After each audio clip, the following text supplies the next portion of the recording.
Hello students, so we will continue where we left off last with the functions of the circulatory system. In the last lecture we identified three functions: transport, protection, and regulation. We're going to first start off with transport.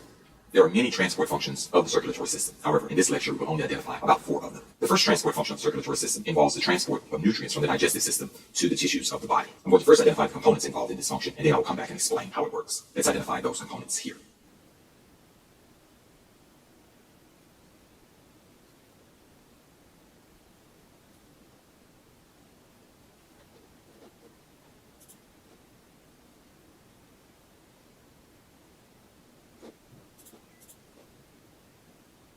Shown here are the components of our first transport mechanism. As I mentioned before, when we eat food, food goes into our digestive system. The digestive system extracts the nutrients. The nutrients are then placed into the blood, and the blood transports these nutrients to all the tissues throughout the body. Let's explain this using our diagram. So here we have a representation of our digestive system. Once the digestive system extracts the nutrients, those nutrients are placed into the bloodstream, or into the blood.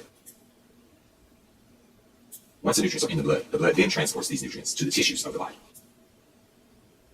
Once the blood reaches these tissues, the nutrients are released into the tissue fluid.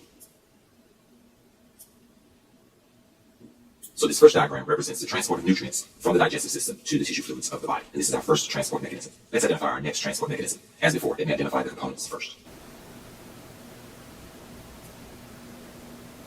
Before explaining our next transport function, I will need to explain something to you. When you eat food, the food goes to your tissues. Then the tissues of your body, or the cells in the tissues of your body, need to burn this food. In order to do this, the cells have to have oxygen. Think about it like this. If you have a fireplace, you can have wood to place on the fire. You have a match to light the fire. You can also have kerosene as an accelerant. But if you don't have oxygen, you can't burn the wood to extract the energy. In the same way, you can eat as much food as you want, but if you don't breathe in oxygen, you can't burn the food to extract the energy from the food. And so in addition to eating food, we also need to breathe oxygen. And so this oxygen needs to be transported from the lungs into the tissues of the body. And again, this is done by the blood. Let's explain this using the illustration. When we breathe, oxygen goes into our lungs. The oxygen is then placed into the blood.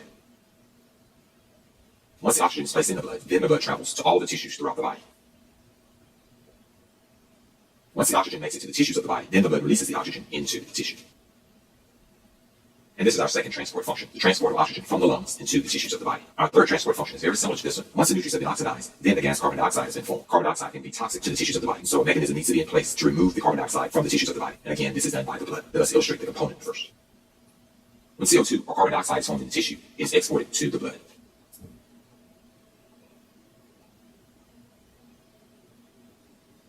Once the CO2 is placed in the blood, then it's transported to the lungs.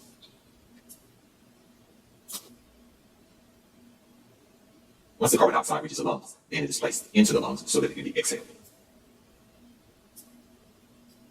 And this is the third transport function of the circulatory system, the transport of carbon dioxide from the body tissues to the lungs. Let's identify our fourth transport function of the circulatory system. Please keep in mind there are several transport functions of the circulatory system. However, in this lecture, we'll only identify 5 of them. Before drawing the components, let me first explain our next transport function in the context of this discussion. When we eat food, our digestive system extracts the nutrients, and those nutrients are transported to the body tissues by the blood. Also, when we breathe, the oxygen goes to our lungs, and that oxygen is transported to our body tissues by the blood. The oxygen is used to burn the food, to extract the energy, heat energy. Some of that heat energy is converted into ATP, which we use to move. Some of that heat energy is lost. We have to remove the heat energy that accumulates in our body, and this is done by the blood. The blood transports this heat to the surface so that it can be released from the body. Let's identify the components involved.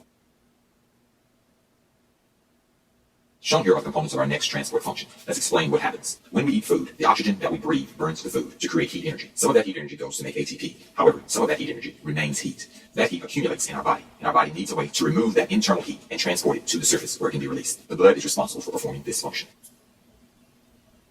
The internal heat that's formed in our body is moved to the blood. The blood then travels to the surface, to the skin. The heat is then given to the skin and released from the body. And this is our fourth transport function, the transport of heat from the tissue fluid to the skin, and then it's released from the body. Let's identify our fifth and final transport function. Let's first explain our final transport mechanism. Shown here are the components of our last transport mechanism, or our last transport function. Let me first explain what happens. When we eat food, the nutrients from our digestive system are transported to the tissues of the body. When we breathe oxygen, the oxygen goes to the lungs and is transported from the lungs to the tissues of our body. The oxygen burns the food to create heat energy. This heat energy is converted to ATP so that we can use it. However, some of this heat energy remains heat energy and has to be transported to the skin to be released from the body. Once the nutrients have been oxidized, 2 products are formed: carbon dioxide, which is transported from the tissue to the lungs so that it can be exhaled, and also metabolic waste. This metabolic waste must be transported to the kidneys so that it can be excreted through the urine. Let's explain this using our illustration.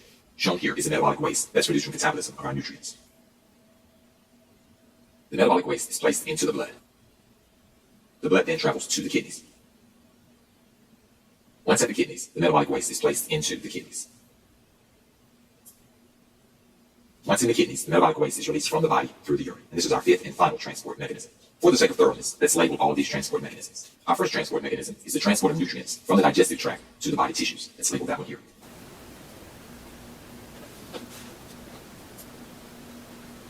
Our second transport mechanism is the transport of oxygen from the lungs to our body tissues. Our third transport mechanism was the transport of carbon dioxide from the body tissues back to the lungs. Our fourth transport function was the transport of internal heat from the inside of the body to the surface of the body in the skin for release. Our fifth and final transport function was the transport of metabolic waste from the body tissues to the kidneys for excretion through the urine.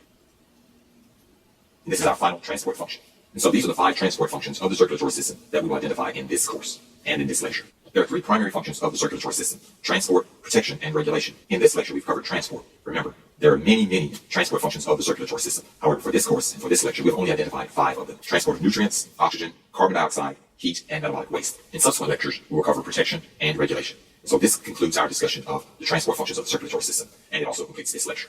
I hope that you learned